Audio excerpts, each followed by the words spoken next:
विपक्षी गठबंधन, लेकिन अगर हम देखें तो बहुत सारे नेता हैं, सिर्फ ये कांग्रेस पार्टी की बात नहीं है। ममता बनर्जी, नीतीश कुमार, तेजस्वी यादव, अखिलेश यादव और भी तमाम नेता हैं जो अन्य पार्टियां हैं उनके।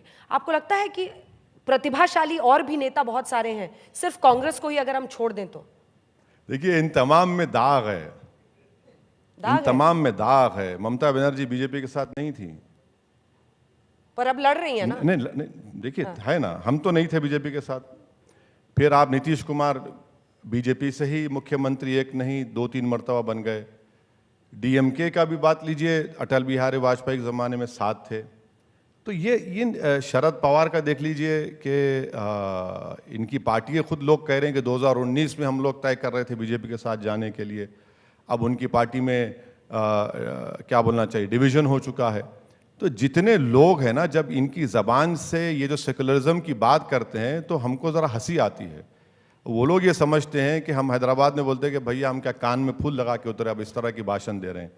तो ये है, इनका रिकॉर्ड है, अच्छा है, लड़ रहे हैं, देखिए क्या होता है। अभी तो 2024 के चुनाव आते आते देखेंगे आप, बहुत से अभी तब्दीलियाँ, चेंजेस होंगे, कौन कहाँ रहेगा, किधर बैठेगा नहीं मालूम, अभी देखते जाइए। जैसे आपने ये बात की तो अरविंद केजरीवाल का नाम हाँ बिल्कुल, वो भी है ना, वो भी है। कांग्रेस के साथ यहाँ पर 7 सीटों को लेकर दिल्ली में ही अभी से मतभेद आने लगे हैं।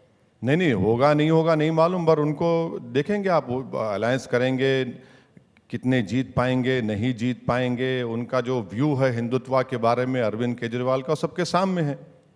और मैं तो कह रहा हूँ आपको कि मैंने पार्लियामेंट में कहा था कि इनको तो यहाँ पर एक दिल्ली में बीजेपी का, आरएसएस का थिंक टैंक है, उसने पैदा किया इनको, उसी ने उनको पूरा ताकत दी, उसी ने उनको इश्यूज ला कर दिए, तो उसी से उनका प्रमोशन हुआ। तो वो क्यों नहीं जानते क्या? लोग जानते हैं। अब देखिए, आज अचानक ये लोग जो निकाब पहनते हैं और ये समझते हैं कि लोग इनके पास को भूल जाते हैं। इनका पास सबके सामने, इनका प्रेजेंट देख रहे हैं हम, क्या कर रहे हैं वहां पर। 2 नेताओं की बात करते हैं जो आपके आसपास हैं, जगन मोहन रेड्डी और चंद्रबाबू नायडू। अविश्वास प्रस्ताव में उन्होंने सरकार का साथ दे दिया, एक तरह से दिल्ली सर्विसेज बिल पे साथ दे दिया। नहीं, मगर आज कुछ भी पता है क्यों? नहीं, आज भी जगन मोहन रेड्डी चंद्रबाबू नायडू से लाख दर्जे अच्छे हैं। जगन मोहन रेड्डी कम से कम अपनी ज़बान का पक्का है और चंद्रबाबू नायडू अपनी ज़बान के पक्के नहीं हैं।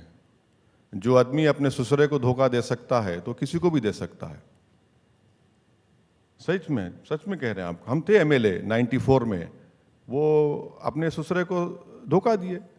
एनटी रामाराव उसी गम में इस दुनिया से चले गए। ये और बात है कि वो 9 साल मुख्यमंत्री थे।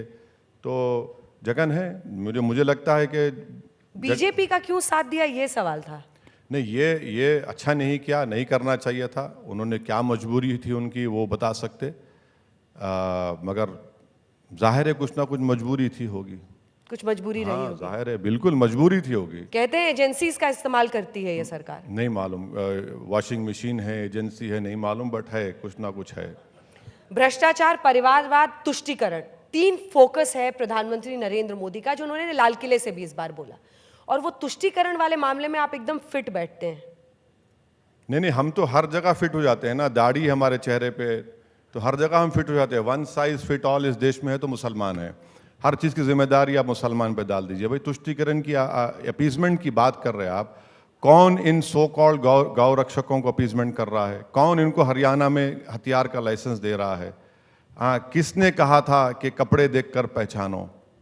कि कौन बगैर ड्यू प्रोसेस करे 400 घर को आपने बिल्डिंग्स को तोड़ दिया?